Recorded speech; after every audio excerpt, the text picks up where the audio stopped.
ऐश के जुनून ड्रामा के आने वाले एपिसोड में आप देखेंगे कि एमन राहिम की बातों पर यकीन नहीं करती और उसे कह देती है कि तुमने पहले तो मेरी ज़िंदगी ख़राब की और आप लोगों में अपना रौब जमाने के लिए और अपनी इज्जत रखने के लिए मुझे ऐसा कर रहे हो। आप दूसरे सीन में आप देखेंगे कि आफिया रहीम को कहती है कि एमन अब इस घर में नहीं रहेगी, जिस पर रहीम अपनी माँ को कह देता है कि एमन मेरी बीवी है और वो रहेगी तो सिर्फ और सिर्फ इसी घर में रहेगी।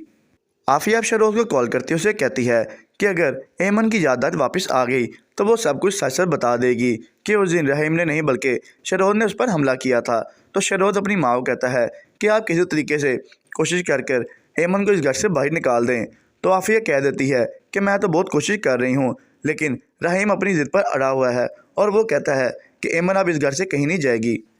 राहिम अब एमन के घर जाता है और उसके बाप से भी माफ़ी मांगता है और कहता है कि जो कुछ भी हुआ इसमें मेरा कोई कसूर नहीं था, लेकिन फिर भी मैं आपसे माफ़ी मांगने आया हूँ। तो उसका बाप कह देता है कि पहले तो तुमने मेरी बेटी की ज़िंदगी ख़राब की और हमारे सारे घर वालों को तमाशा बनाया और साथ ही उसको अपनी बीवी बना लिया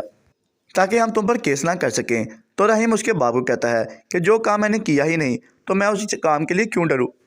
और बाकी जो कुछ भी हुआ है इसकी सारी सच्चाई मैं आप सबके सामने ला के ही रहूँगा, क्योंकि मैं बेकसूर हूँ, ये मैं साबित करूँगा।